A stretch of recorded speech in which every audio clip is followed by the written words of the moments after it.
Assalamu алейкум, урматтуу телекөрүүчүлөр жана угармандар. Кутмандуу кечиңиздер менен эфирде дарыгерден кеңеш берүүсү.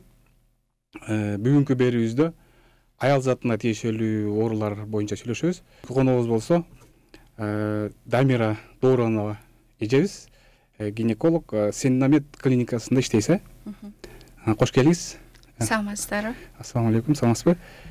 Рахмат сизге биринчиден ушул чакыруубузду кабыл алып, убактыңызды бөлүп келгениңизге. Сизге биринчи угарман көрүүчүлөрүбүз менен учурашып алсаңыз, анан маегибизди баштайбыз. Саламатсыздарбы, урматтуу телекөрүүчүлөр жана ошондой эле жалпы кыргыз калкым, амансыздарбы? Сеннамед клиникасында эмгектенесиз? Мен негизи Сеннамед клиникасында интегративный медицина, ал жакта бул современный медицина менен жана ошондой эле интеграцияны байланыштырып, бул атайын түзүлгөн Шайлебек Дүйшөнүш деп биздин генеральный директорубуздун тарабынан уюштурулган бул медцентр болуп эсептелет. Бул жерде негизинен бизде медицинский тармактын хирургиялык, балдар хирургиясы, жана ошондой стоматология, гинекология, урология, неврология, терапевтический, жана ошондой эле жаш бөбөктөрүбүздү кароочу бул педиатр дагы бар. Андан сырткары бул жерде биз негизи адам баласы не только медицина менен чектелип калбастан айланабызда жана биздин чоң аталарыбыз, чоң апаларыбыз айтып коет эле го, көз назар же болбосо сыйкыр дуба деп коет. Ошону дагы бул жерде дем салдыруу менен дагы лечение кылабыз. Канчалаган адамдарыбыз биз органический текшерсек, ал жерде неорганический дагы болуп калат. Органический лабораториялык жана инструментальный методдор менен көрсөк, баары таза чыгат дагы, бирок адам баласы жан дүйнөсү жабыркап, жана ошондой эле органический жабыркап ооруп атат. Ошонун натыйжасында бизде дем салуу менен дагы лечение кылабыз. Гинеколог боюнда болгондон барышат көбүнчө. Туура эле ушул канча жаштан баштап кыз киши бара башташ керек негизи? Өзү негизи бул жерде аябай туура суроо бердиңиз.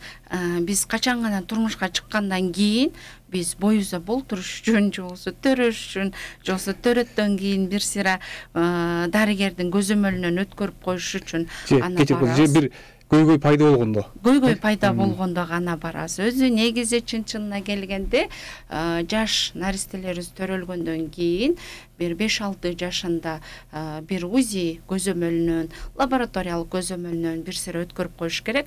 Ал эми 17-18 жашка чейин бир гормондук нарушение дагы болушу мүмкүн да кыз баладачы. Азыркы учурда статистика боюнча карасак, бесплодие деп коебуз, же болбосо нарушение менструальный цикл деп коебуз. Кыз балдардын айызынын бузулушу, белдин оорушу, айыз келген учурда ооруп келиши, жана ошондой эле кисталардын пайда болушу, миомалардын пайда болушу, тукумсуздук болуп төрөбөй калышынын көптөгөн айымдарыбыз жабыркап келип атат да. Акыркы учурда мен жаш адис катары айтат элем, бизде патологиялык кыз балдардын патологиялык жыныс органынан аябай көптөгөн жалптар менен кош бойлуулук маселеси менен барып туруп эле ошол нерсе аныкталат. Бул 16 жашында же 14 жашында жабыркаган гормондор өз убагында бөлүнүш керек да. Биздечи пролактин, тестостерон, фолликулостимулирующий, лютеинизирующий деген гормондор бар да, аял кишидечи.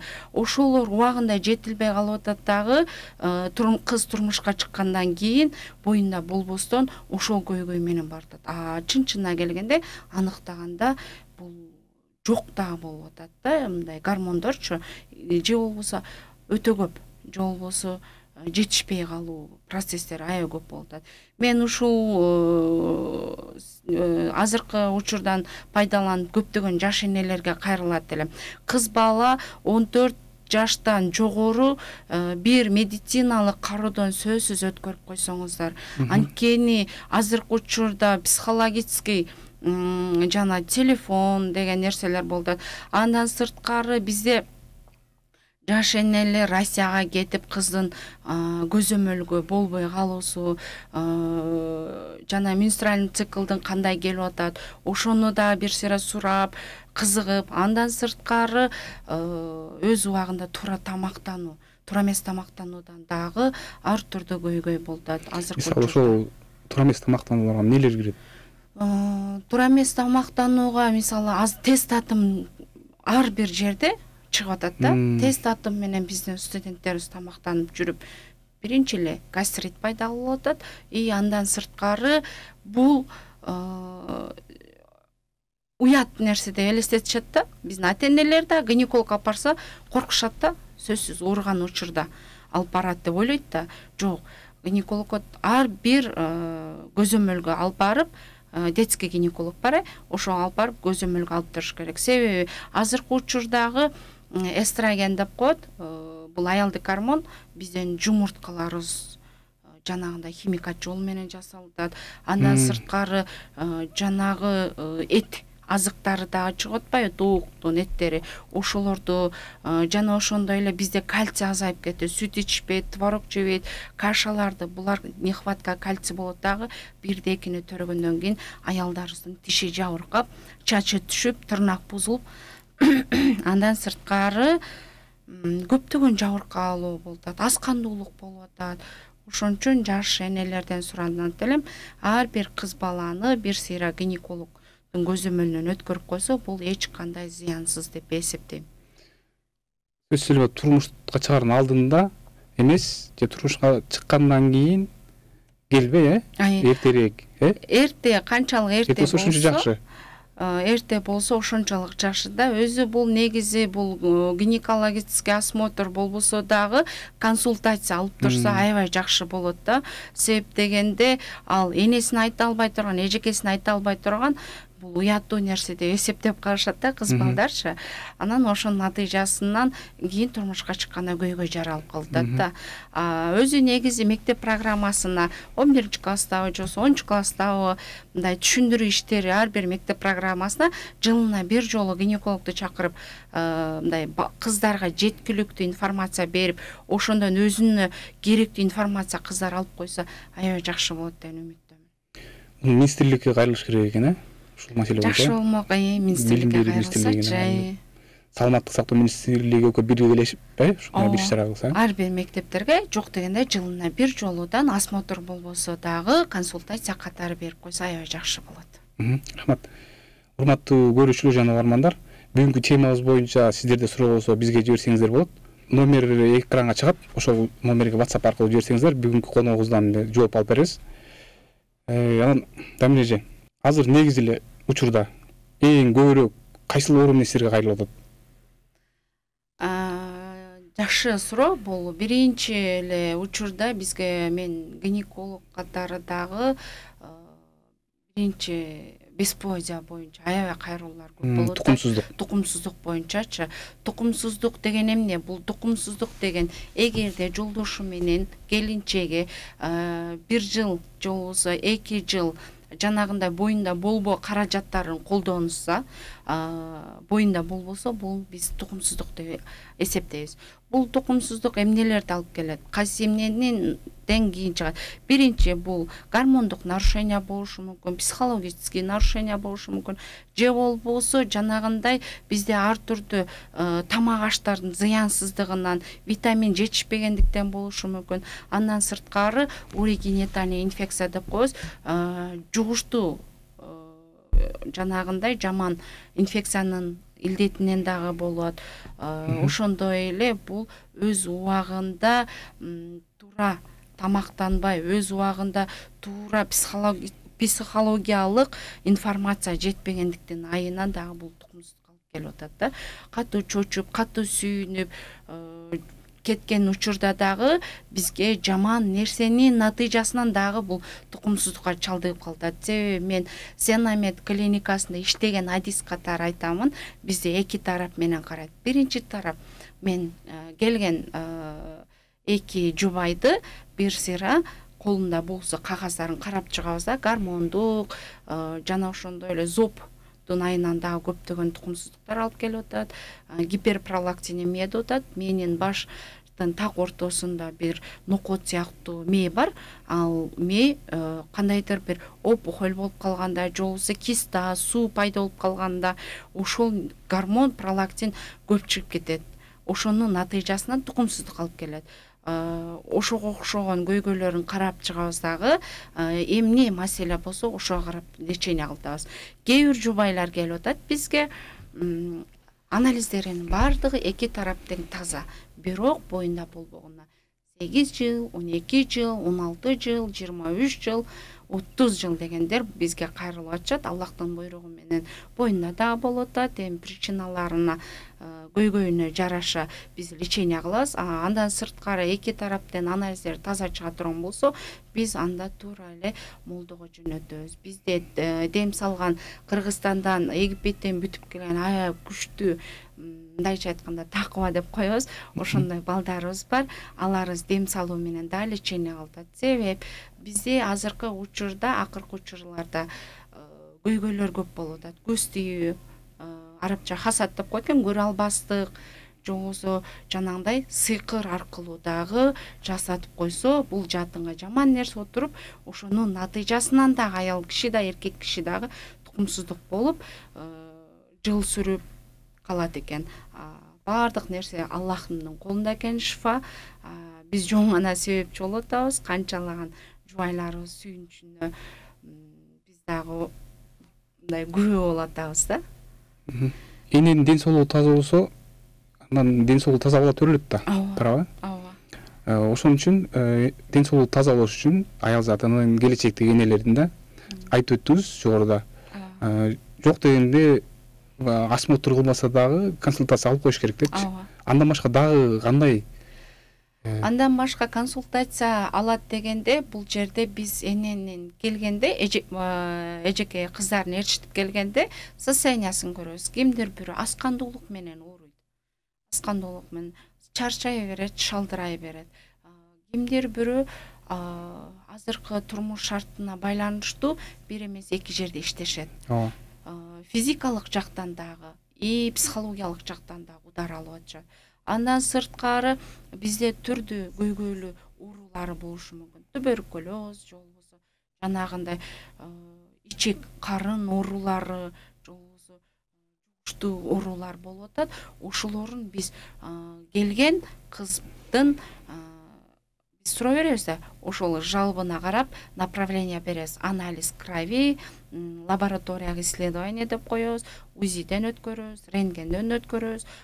Эч бир диагноз бир башкача чыгып атса, керек болсо томографияга жөнөтөбүз да, ошондон кийин диагноз коюп туруп, жана эжекеге туура иш жүргүзөбүз да. Кызыңыз мына себептен лечение алып койсо, бир жакшы жыйынтык болот деп. Сөзсүз биринчи очередь бизде аскандуулук көп. Нехватка кальций деп коебуз. Кальцийдин жетишсиздигинен кыздар. Бул нерселер тамактанууга байланыштуу туурабы? Тамактанууга байланыштуу, өзүнүн профессиясына байланыштуу. Кээ бир кыздар сыз жерде иштеп атышат, ысык жерде иштеп атышат. Ал күнүнө канча калория тамак жеди, ошол дагы маанилүү да. Суроолор келип калыптыр бизге. Саламатсызбы? Турмушка чыга элек кыздар гинекологко көрүнүш керекпи? Гинекологго көрүнүп койсок аябай жакшы. Жогоруда айтып өтүп кеттиңиз го, дагы айтып коюңуз. Өттүм. Гинекологго сөзсүз көрүнүп коюш керек. Анткени биздин кыз балаларда аномалия развития деп коебуз. Мисалы, кээ бир аялдар двухраговая матка деп коебуз. Маткасы эки мүйүздүү деп коебуз. Ошондойлор болуп атышат да. Ал өзү турмушка чыккандан кийин боюнан түшүп калганда билип атышат. Же болбосо турмушка чыгып боюнда барлыгын кезинде билип атат. Же болбосо турмушка чыгып төрөттөн кийин УЗИде көрүп атат да. Ошондой болуп атат. Аномалия развития. Же болбосо кадимкидей эле эки турбасы спайка, жабык болуп калат. Кээ бир оору бар, желече болуп матканын ичин эт каптап калат. Кимдир бир кыз балдардын жанагындай влагалище деп коер, кынынын сантиметрин кичине болушу. Өзү нормада 7-8 сантиметр болуш керек, 3 сантиметр болуп калып атат. Аны өзү да билбейт. Качан турмушка чыгаарда гана билип калып, бул хирургияга барат дагы, хирургияда прямо кишка деп коет, түз ичеген алат дагы, ошонун жардамы менен 7-8 сантиметрге чоюп влагаша жасап берет биздин хирургдарыбызчы. Ошондой сөзсүз түрдө гинекологдун көзөмөлүнөн өтүш керек. Ошо турмушка чыга электе эле. Бизде акыркы учурда биздин Шайлыбек Дүйшөнүчтө биздин генеральный директорубуз атайын брак и семья, бактылуулук үй бүлөсү деген тема ачып атат. Ушу жашы жеткен кыздар, жашы жете элек кыздар, студенттер келип атышат, туура түшүндүрмө иштерин берип атабыз. Мисалы УЗИге түшүрүп, кандарын тапшырып, гормондорун тапшырып көрүп атабыз. Аябай жакшы чыкса, сиз 100% тазасыз, эч кандай көйгөй жок, турмушка чыгып бериң десек, ал өзүнө 100% кепилдик менен, сүйүүнү менен кетип атат. Кимдир бир кыз келди биздин клиникага, чындап ал маткасы аномалия развития. Аябай кичине, өзү чоң 24 жашта турмушка чыга элек, бирок маткасы аябай кичине. Бойунда болбойт матка деп коет, боюнда болбойт. И көкүрөгү да өсүп жетишкен эмес. Себеби ал кызыбыздын апасы Россияда жүргөн, биринчиден, экинчиден ал тартынып, чоң энесинин колунда жүрүп, айта алган эмес, ал эч кимге жашыруун. Ошончо эле мамасы келгенден эле турмушка чыгып кеткен, кийин жолдошу менен кошо келди. Бул көйгөй жашыруун, уят деп биздин кыздарда толук информация жетпегендиктен айынан көп болуп атат. Акыркы күндөрү аномалия развития деп коет, өсүп, өрчүп жетишпей калган жыныс органдарын жабыркан кыздар көп кайрылып атат да азыркы учурда. Негизи эле табиятта кыз киши канча жашында эне болууга жарап калат. Мисалы, илгери чоң апаларыбыз, тайнелерибиз, мен апам деле мисалы биз 11 тууганбыз. Жашыраак кезинде эле турмушка чыккан, 15, 16 жаштардан чыгып эле, оонду төрөп, батыр энелер көп болгон мурда туурабы? Азыр мынча оонду төрөө деген өтө сейрек көрүнүш болуп атат да. Азыр ушул эмнеге байланыштуу болот дейсиз? Жакшы суроо бердиңиз. Бул суроо оорчундуу маселе. Биринчиден себеп дегенде биздин климатыбыз бузулуп атат, адамдардын аң сезими бузулуп атат. Азыр баардык нерсе аң сезими дегенде мисалы технологияга көп көңүл буруп атат. Биз аз кыймылдайбыз биринчиден, экинчиден бул бири-бирин жек көрүүсү болуп атат. Аял менен күйөөсү? Аял менен күйөөсү дагы, досу менен досу. Мисалы кыз балдар жолбосо кошунасын жек көрүү көп болуп атат да. Бул да таасирин тийгизиши мүмкүн. Ошолор да психологиялык таасирин тийгизиши мүмкүн да. Андан сырткары бизде жаман нерсенин натыйжасынан дагы, жаман дегенде бул биздин устаз балдарыбыз түшүндүрүп берет, жанагындай илешкен деп коет. Ошолордун таасири да тийип атат. Сиз айткандай, бул канча жаштан баштап турмушка чыгыш керек? Өзү негизи 18 жаш, 16 жаштан баштап биздин гинекологиялык жыныс органдарыбыз кадимкидей гормондор өсүп, өрчүп, өсүп баштайт. Уже фолликула деп коет, ал жарылып, биздин турбаларыбыз да кичине оору сезгендей болуп, келет. Бизде 18 жаштан баштап 22-24 жашка чейин турмушка чыкса аябай жакшы. Азыркы биздин бул жашообузга байланыштуу да. Ошону билим келип атат. Мисалы жашообузга байланыштуу болгондо мурда апаларыбыз, чоң апаларыбызда жашоо, мисалы үйдө оокаттарын оорураак болчу да. Азыркыга салыштырмалычы. Азыр мисалы кир жуучу машиналар, духовка бар да, нан деле тандырга жаппайт, жеңилирээк да. Эмнеге мындай? Азыр бизде химикат көп. Мурунку учурда тамактануу табигый болгон. Кадимкидей эле будайдын нанын жечү элек, ачыткынын нанын жечү элек, сүт ичип, кымыз ичип, бизде оору деле болгон эмес. Ысык суук менен эле дарылаш керек. Дарылашкан апаларыбызчы, буга ысык болуп калыптыр, дарылаш керек деп туруп эле, койдун майы менен суукташ керек деп туруп эле, жанагындай кайнатмаларга отургузуп эле. Суу ичирип, сууларды ичирип, көк суу деп коет. Ысык ашып кетти деп коет. Ысык ашып кетти, суу ашып кетти деп эле. Азыркы учурда бүт жегенибиздин баары химикат. Биринчиден аз кыймылдуу, экинчиден психологиялык ар түрдүү бузулуучу, жанагындай интернеттен нерселерди көрүп, психологиясы бузулуп, коркуп, чочуп, ар түрдүү оорулар келип атат акыркы учурдачы. ошондой. Аң сезимди айтып кеттиңиз да. Мисалы, аң сезим болгондо азыр бизде эмелер жүрөт. НПО деп коебуз. Ошол үй бүлөнү пландаштыруу деп үйрөтүп атышат да. Көбүрөөк төрөбөй эле, аз эле төрөсөң болот, ошо ден соолукка зыян болот, энелерге көп төрөгөн депчи. Аң сезим дегенде ошону айтсак болобу? Ошого таасир берип атат деп кыздарыбызга, жаш энелергечи? Сөзсүз. Өзү чын-чынына келгенде организми жакшы болсо, 2 жылга чейин эмизип, 3-чү жылга барганда уже төрөгөнгө матка дагы даяр болуп калат да, негизичи. Бизде азыркы учурда баласы 10 айлыгында эле боюнда болуп калып атат. Ошонун натыйжасынан эне жүдөп булду төрөбөймүн. 2 баладан кийин эле кыйналып, сиз айткандай биздин жашообуз жеңил, бирок психологиябыз оор болуп атат. Андан сырткары бизге келсе, чындап карап көрөбүз. Болду, эми төрөбөй эле кой, себеби маткаң жакшы жыйрылбай калыптыр, же болбосо азыр сенин гормондоруң буга туруктуш бере албайт, туруктуу эмес экен, туруксуз экен, каның аз экен, же болбосо кальцийң аз экен, же болбосо бизде азыр симфизит деп коет. Кальцийнин жетишсиздигинен жамбас сөөктөрүнүн ажырап кетишине алып келип атат. Бул биринчи төрөттөн кийин эле, төрөт убагындачы, төрөткө чейин эле башталат бул нерсечи. Төрөт убагында бул нерсеге жабыркап, жаш келиндерибиз баса албай калып атат. Симфизиттин айынан баса албастан анын жамбаш сөөгүн каттуу жолук мененби, же болбосо специально өзүнүн жанагындай таңа турган нерселери бар, ошолорду таңып коет дагы. Аны биз 3 жылга чейин категорически сен төрөгөнгө мүмкүн эмес дейбиз. Бул кальцийдин жетишпестигинен. Кальцийдин жетишсиздигинен биринчиденчи. Андан сырткары гормондук нарушение, физический нагрузка деп коебуз, оор жумуш кылат. Кээ бир келиндер бар, ушунчалык оор жумуш кылат.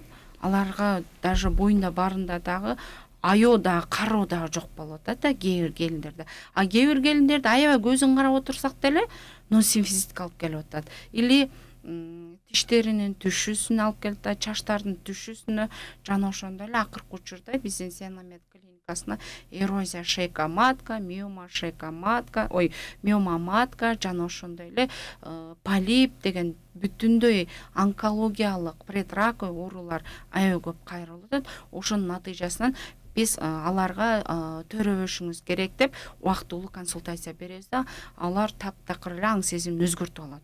Мага болбойт, мага мынткен, дегенткен деп туруп, бирок бардык нерсенин лечениясы бир гана Аллахтан, биз врачтар жөн гана себепчи болобуз. Рахмат. Кийинки суроого кезек берсек, саламатсызбы? Айызым аябай көп келет. Неден улам экенин айтсаңыз? Бул жерде айызынын көп келишин ал берген биздин эжекебизби же сиңдибизби бул жашын билиш керек да.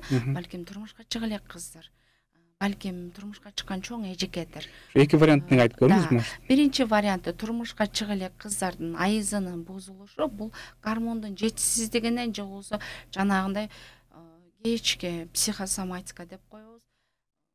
Жаман ойлорду ойлой берет, же болбосо кечке эле малоподвижный образ жизни, бир жерде жатабыз, телефонду чукуйбуз, курсакта 9-га барабыз, аз кыймылдуу. Ошонун натыйжасынан гормондорубуз бузулат дагы, ошонун натыйжасынан айыздын көп келишине алып келет. Буну барыш керек. Барганда бизде АМГ деген гормон бар, ЛГ, ФГС, пролактин, тестостерон деген гормондорду тапшырат. Алардын баары жакшы чыга турган болсо, УЗИнин көзөмөлүнөн өтөт. УЗИ дагы жакшы чыга турган болсо, мен айткан нерселердин баарын спорт менен алек болуш керек, туура тамактануу болуш керек да. Бул жаш кыздарга айтарым, турмушка чыга элек кыздарга. Ал эми турмушка чыгып, бирди төрөп, же болбосо жаш эне дейли, бул дагы гормондук нарушение деп коебуз, психологиялык таасир этет, же болбосо матка жакшы жыйрылбай калат, же болбосо маткада миома пайда болуп атат, же болбосо бул биздин жанагындай үй бүлөбүздө чыр чатактын айынан биз көп ойлонобуз дагы, кыжалат болуп жүрөбүз дагы. Ошол учурда айызыбыз бир бул айда жакшы келе турган болсо, наркы айда көп келиши мүмкүн да. Ошолор болот. Ал эми бул биздин чоң 45 жаштан өтүп калган эжекелерибиз айыздын бузулушу, бул гормондук нарушение, климакс деп коебуз. Биз кандан калуу процесси жүрөт. Ошол убакта дагы бир келгенде көп келет, болбосо келбей калат. Бул климакстын симптомдору деп коебуз. Бул ошол болушта мүмкүн. Ысып кетет, düşүп кетет, айызы көп келип кетет, токтоп калат. Бир бул сөзсүз гинекологко барса, биз өзүнүн жалптарына карата керектүү каражаттарды, компенсацияларды назначение кылабыз. Гинеколог кайрылыш керек да? Сөзсүз. Боюна бүттү, жаш эне төрөгөнчө тыгыз ошо гинеколог менен үзгүлтүксүз жакын ошо иш алып барат да. Гинеколог иш алып барат ошо төрөгөнчө. Ошо түйүлдүк жакшы өрүш үчүн энелер эмне кылыш керек? Ден соолугу таза бала төрөлүш үчүн. Жаңы боюна бүттү, ошондон баштап айтып берсеңиз. Первый, второй, третий триместр. 1 айдан 3 айлыкка чейин, 3 айдан 6 айлыкка чейин, 6 айдан 9 айлыкка чейин болуп бөлүнөт. 1 айдан 3 айлыкка чейин ошол убакта керектүү витаминдерди ич керек. Кан аз болсо канына кеңири тарап аткан жетишсиздигинен, кальцийнин жетишсиздигинен балдарыбыз акылына жоксо кандайдыр бир орган өрчүп атканда ошосуна ядафолдорду жазып беребиз. Керектүү витаминдерди жазып беребиз. Бул 1 айдан баштап 3 айга чейин. Ал эми 3 айдан 6 айга чейин бала уже өрчүдү. Андан кийин өсүш керек. Бала өрчүп баштаганда 6 айлыкка чейин өрчүйт да, керектүү көз, бул омуртка, моюн омурткалары, бел омурткалары бүт барды спиной мостокко жүлүнмөй өрчүш керек. Ошол убакта көп кыжалат болбош керек. Сарсанаа болбош керек. Оор жумуш кылбаш керек. Керектүү кальцийлерди, сүт азыктарын, жөнөкөй эле өзүбүз колдонуп аткан тамак аштарды жакшы туура калориясы менен колдонсо, бундай энеде дагы, балада да эч кандай көйгөй болбойт. Ал эми 6 айдан баштап 9 айлыкка чейин бул өрчүгөн бала өсүш керек. Акыл эси кандай болот? Азыркы учурда гепатит болгон аялдарыбыз аябай көп өтөт. Турмушка чыга турган кыз бала бул группа крови деп коет. Канын аныктатып коюш керек. Канчанча, мисалы, 1 группа положительный, 2 группа отрицательный болуп калат. Отрицательный болгондо дагы бала өз боюнда болот, бирок түшүп калат. 9 айынга чейин өтүшү мүмкүн, 9 айдан кийин ичинде чарчап калат.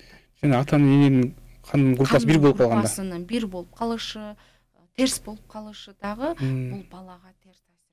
Бала төрөлгөндөн кийин педиатр, андан ары жагын педиатр менен да. Бул бала төрөлөрү менен неонатолог деп коебуз. Ошо төрөлгөн учурдан баштап 40 чыкканга чейин неонатолог деген врач карайт, андан кийин уже педиатрга өткөрүлөт. Жана тукумсуздук боюнча айтып кеттиңиз.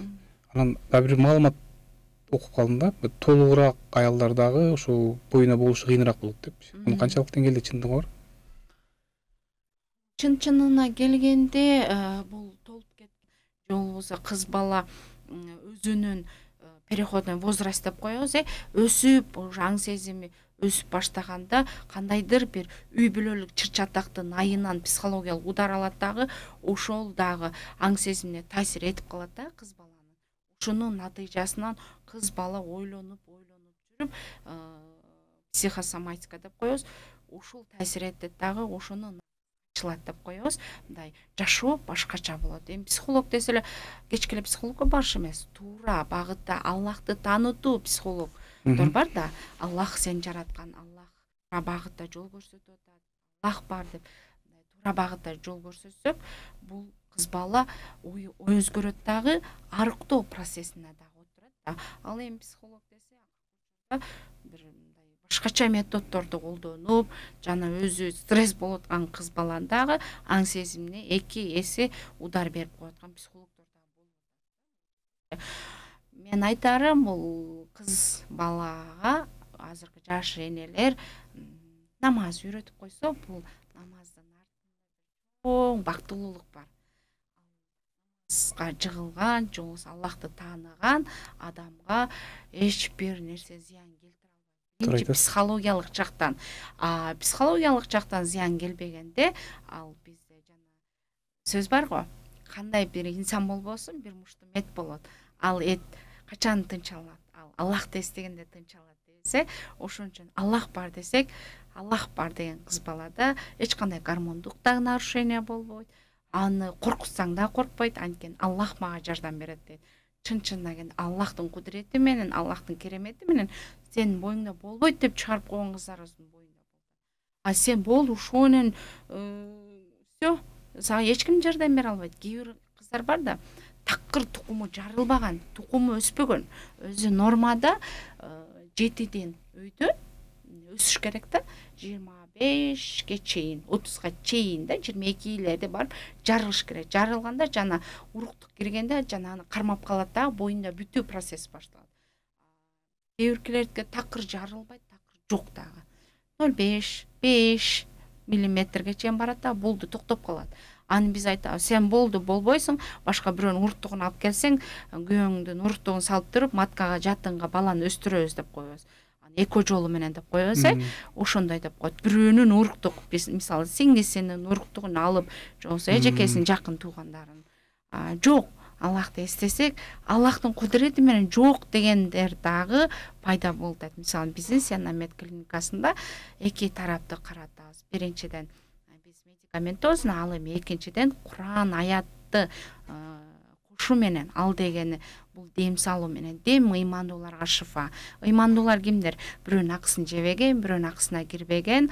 Мындайча айтканда, жана айтып өттүм, бир муштум эт, ал жүрөк тынч болгон айымдарыбыз Аллахтын каалоосу менен боюнда болуп атат. Мен мүмкүнчүлүктөн пайдаланып айтып кетет элем, ар бир инсан, кыз бала, эркек бала бул бактылуу болгонго татыктуу. Аллах жараткан биз бактылуулукка. Ал бактылуулукка Аллахты эстөө менен көп жетишебиз, көп ийгиликтер жаратабыз, көп жамандыктардан коргонобуз буюрсачы. Туура айттыңыз. Анан бойдон түшүү деген да маселе бар. Не себептен болот? Бул малый срокто көбүрөөк болот, анан чоң срокто азыраак. Ошо неден болот? Себептери? Бойдон түшүүнүн, мисалы сиз айткандай эле, кичине түйүлдүк биринчи неделядан баштап бир 12 түшүп калат. Кээ биринин оор көтөрбөгөн, бирок негедир биринчисинде дагы түшүп калды, экинчисинде дагы түшүп калды, үчүнчүсүндө дагы түшүп калды деп келишет. Себеби бул жерде күйөөсүндө дагы, аялында дагы вирус болот. Бул кандай? Цитомегаловирусу, краснуха, кор, эсептеп турсак көп да, толтура герпес, элементарный учук чыгат оозубузга, мурдуларыбызга учук чыгат. Ошол натыйжасынан боюнан түшүп калат. Мисалы кээ бирлер айтат го, ОРВ деп коет, грипп. Мен грипп болом, бирок дары ичпейм, 2-3 күндө эле жакшы болуп калам. Ал кандын составында вирус жүрө берет.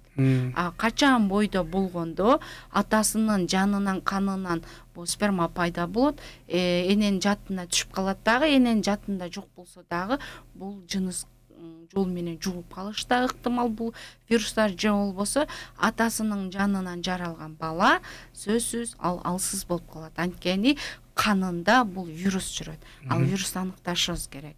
Ал эми чоң сроктордо дагы болуп калат. Асфиксия головной мозг, гипоксия деп коебуз.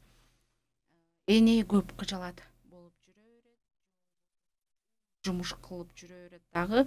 Ошонун натыйжасынан бала тонус боло берет, ичи каттуу боло берет дагы. Ал күчкө салып бир аз турса, каткан нерсеси сырттан ичи каттуу болуп калат. Айларга айтарым, жолдошу биринчи айдан баштап, боюнан бүткөндөн баштап, кээ бир аялдарды төрөгөнгө чейин аябай агрессивный, мындайча айтканда ачуулуу, тарынчак болуп калат келиндерибизчи. Ошолорду көтөрө билишибиз керек. Эркектер айрыкчачы. Тарына берет, сен мага мындай алып келбей. Чын-чынына келгенде атасына токсикоз болуп калгандар да бар, жолдошуначы. Жолдошун чакырат. Келиңизчи, сизди көргүм келип атат. Мен эмне сага ойноп жүрөмбү дейт. чын келгенде ойноп жүрбөйт, жумушта жүрөт. Айтпеш керек. Аны деле туура түшүнүш керек. Аталарыбызчы бул кадимкиде органически кыйналат, ал аялчы, айым. Туура тамактандырып, прогулкага алып чыктырып, мисалы кайнене тарабынан же болбосо бир башка бир аял тарабынан же болбосо коллективдин айынан бир урушуп койсо, ошол нерсени көп ичине салып ойлонуп жүрөт да, баланын убагында кислород жетишпей калат дагы, бала гиперактивный да. Ошону эске алып туруп, эркектерибиз жакшы ширин сөз айтып койсо унутуп калат. Анткени аялдарды эң жакшы нерсе бул ширин сөз эле да. Сен жакшысың, жакшы жат, сен көңүлүн көтөрүш керек кыскасы деп анын көңүлүн көтөрүп койсок, бул көп нерсе чечилет да. Чын эркектерге кайрылат элем. Келинчектериңизден кичине көңүлүн алып койсоңуздар, буюрса сиздерге акыл эстүү, алты санаман бала төрөп берет. Бул бир причинасы да, вирустан сырткарычы. Ошонун натыйжасынан дагы биз ойлонуп жүрүп, маткабызда жыйрылып туруп түшүп калуучу коркунучу бар. Анан кийинки учурларда жанагы табигый жол менен эмес, жасалма жол менен бизнес эмеспи? Чын. Ишенесиздерби, бардык жерге барып келип чарчадым дегендер бизге келип атышат да. Уже канча жыл кайсы врачка барбын, анализдерди тапшырдык деп келгендер көп болду. Эко жолуна дагы баргандар көп болуп атат да. Себеби бул жерде мындай экен да, сиз айткандай мурун бизде эркектин жанагы количествосын, качествосын көтөрүп туруп, кандайдыр бир түтүк жабык болгондо же болбосо ал кандайдыр бир гормондук нарушение болгондо алып туруп бирөөнүн бир аялдын уруктугун алып туруп эркектин уруктугун коюп эко жол менен жатынга салып коюп атат. Коюш керек да, нормадачы. Азыр сиз айткандай бизнеске айланып калды. 30% да болот деп туруп эле 3 жолу аракет кылып көрүшкөн. Сен 30% болду, көтөрүлбөйт, мен гарантия берем дешкен дагы, бирок гарантия бере албаган. Гарантияны бир гана Аллах берет. Анткени биз чоң сүйлөп коетабыз. Андан кийин ал боюнда болбой калды. Айтканда айткан. Биз баардын өстүрүпкөнбүз, жетиштиргенбиз. Жок. Биз аныктаганыбызда жанагы сперманын эки баштуу, эки куйруктуу спермограмма аябай көп экен эркекте. Ал деген ал жаны жок. 5% подвижность, кыймылы 5%, 95% кыймылы жок. Ошонун үчүн бир сперманы тандашат, туура алардыкы деле. Бирок ага гарантия бербеш керек. Ага кепилдик бербеш керек. Колунан келишинче лечение кылыш керек. Жок. Гарантия жокпу? Аны кой берип коюш керек. Азыркы учурда сеники сөзсүз болот деп туруп эле ага карабай жасап коюп атышат. Жоксу энелик клетка жетишти деп туруп, алар байкуштар билбейт да медицинаны. Болду кел деп туруп эле жаткырып. Фолликуласы жок айымдын практикамда болду. Фолликуласы жок айымдын эле эко жасайбыз деп жасап койгон. Кийин мен 3 ай көрдүм. Бир да фолликулометрия жок. Билбейм аны эмне жол менен жасады. Мага да кызык болду, бирок аларга айттымда түшүндүрсөм, ал барып соттошом демек да. Анан бирок жакындатып айтып койдум. Сиз кечире сиздин фолликулаңыз такыр жарылбай атат десем. Ошондон болду экен деди. Ошондой окшойт дедим. Мен жамандабайм да аны. Точно ошонун айынан болду. Сен жөн эле акчаңды алып коюптур деп дагы айтсам болмок. Бирок чын-чынына келгенде эко аябай көбөйүп кетти. Реклама аябай күчтүү. Качество начар. Мен сонун жасалма жол менен кесип кесарево сечение деп. Ошол боюнча айтайын деп аткам да. Ошол да көбөйүп кетти. Да? Бул кесарево деген бул ички тагынган зрениясы начар кыздарыбыз бар. Же болбосо жүрөк, кан тамыр системасы операция болгондор, жана ошондой эле күнүн органына зыян келтирүүчү жанагындай мүмкүн эмес өзү төрөгөнгө деген жанагы аялдын карточкасына карап туруп, сиз айткандай азыркы учурда айымдарыбыз алсыз дагы болуп атат. Анткени бул схватка деп коебуз. Толгоого чыдабастан эле кесир аба жолу менен бир гана аны кесип салса ойлойт да. Андан сырткары бул красотасын сактап калыш максатында дагы сулуулугун фигурасын сактап калыш максатында дагы кесир аба жолу менен показания кылып туруп эле жасап коюп атышат. Негизи, бирок эгерде анда эч кандай эч жери оорубаса, давление болбосо, шейка убагында открытиясы деп коебуз, убагында ачылып атса, аны биз эч кандай показания бербешибиз керек. Өзүң төрөйсүң, кичине чыдап, сабыр кылып койсоң, ал сөзсүз өзү төрөйт. Жана бизнес деп айтканым ошол өзү төрөгөнгө мүмкүнчүлүгү бар, бирок ошол акча үчүн эле койгон мүмкүнбү ошондой да учурлар? Мүмкүн эми болушу деле мүмкүн.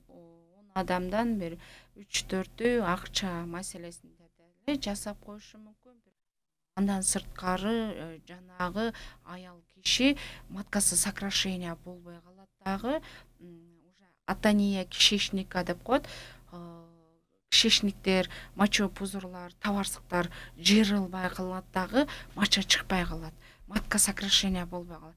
Кан келе берет, бирок иче берет, туалетке барса сийдей чыкпай калат. Ага катетер салып, капельницалар салып,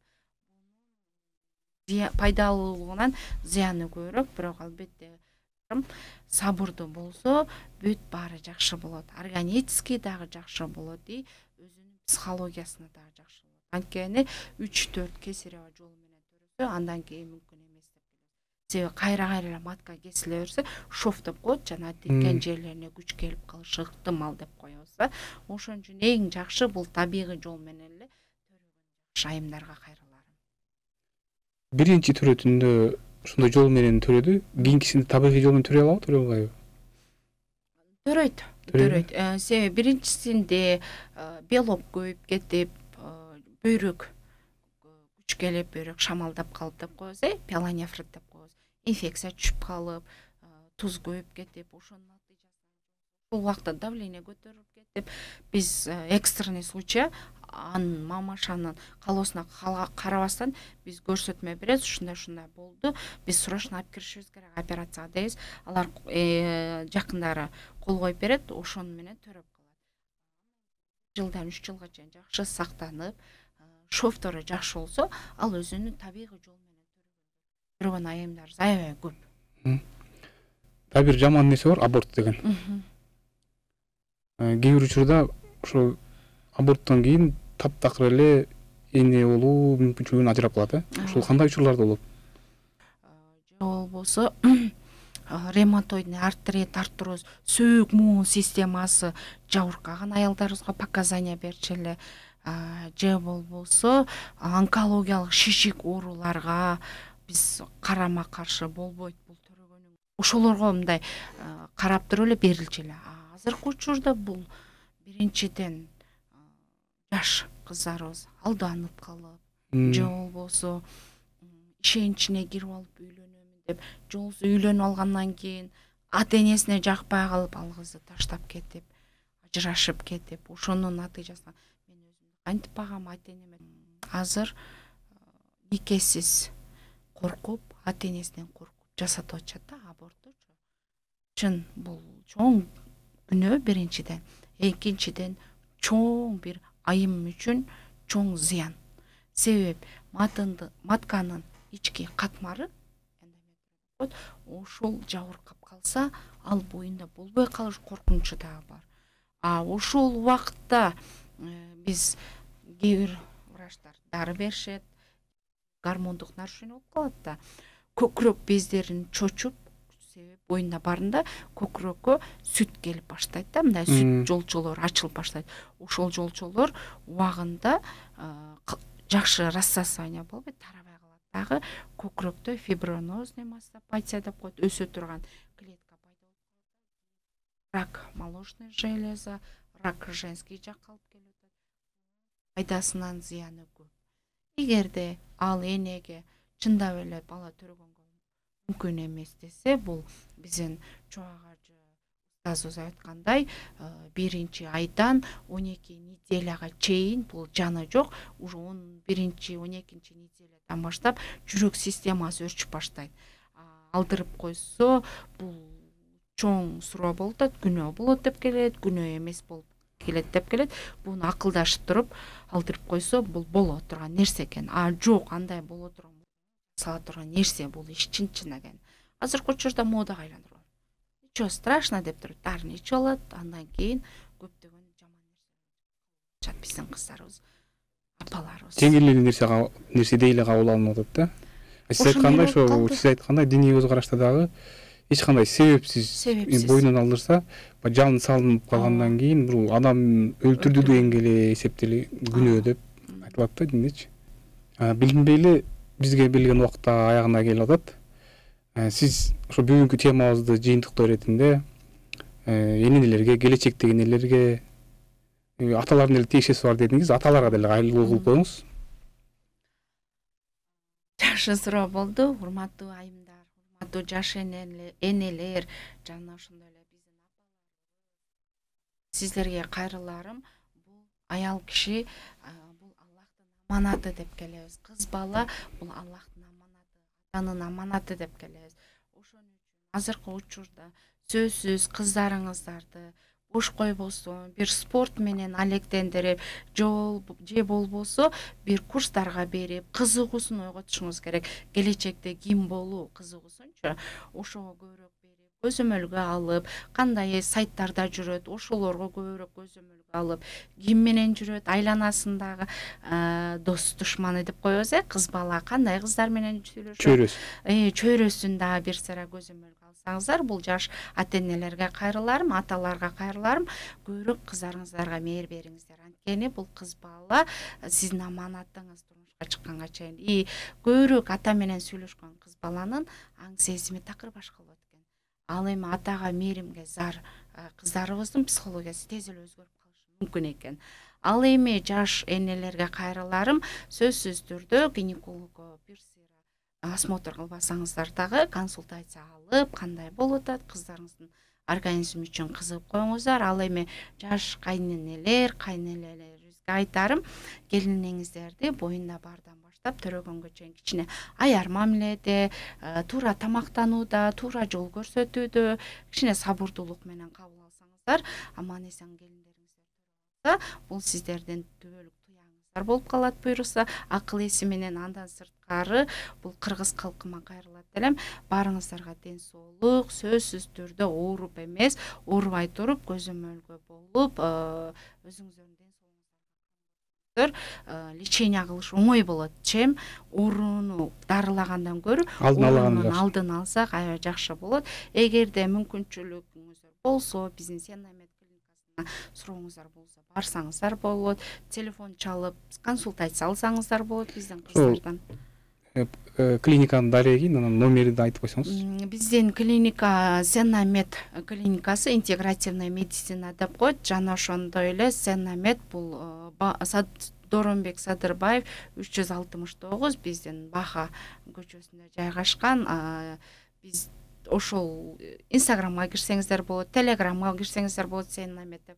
Ошол жерде биздин баардык номерлерибиз жайгашкан. Андан сырткары биздин Шайлыбек Дүшөнүштүн атайын баракчасы бар. Ошол жерге түшүнбөгөн сурооңуздар болсо берсеңиздер болот, кайрылууңуздар болсо жасасаңыздар болот. Аллахым сиздерге чын ден соолук берсин, оорубаңыздар. Сизге дагы рахмат, убактыңызды бөлүп келгениңизге. Ден соолукта болуңуз. Сиз дагы ошо жаш энелерибиздин ден соолугуна кам көрүп, аман эсен ден соолукта болуңуз. Урматтуу көрүүчүлөр жана угармандар, бүгүнкү коногубуз сиздерге жакшы маалыматтарды берди деп ишеничте калабыз. Ушу менен бизге берилген убакыт аягына чыгып калды. Кийинки берүүлөрдөн көрүшкөнчө сак саламатта болуңуздар. Ассаламу алейкум.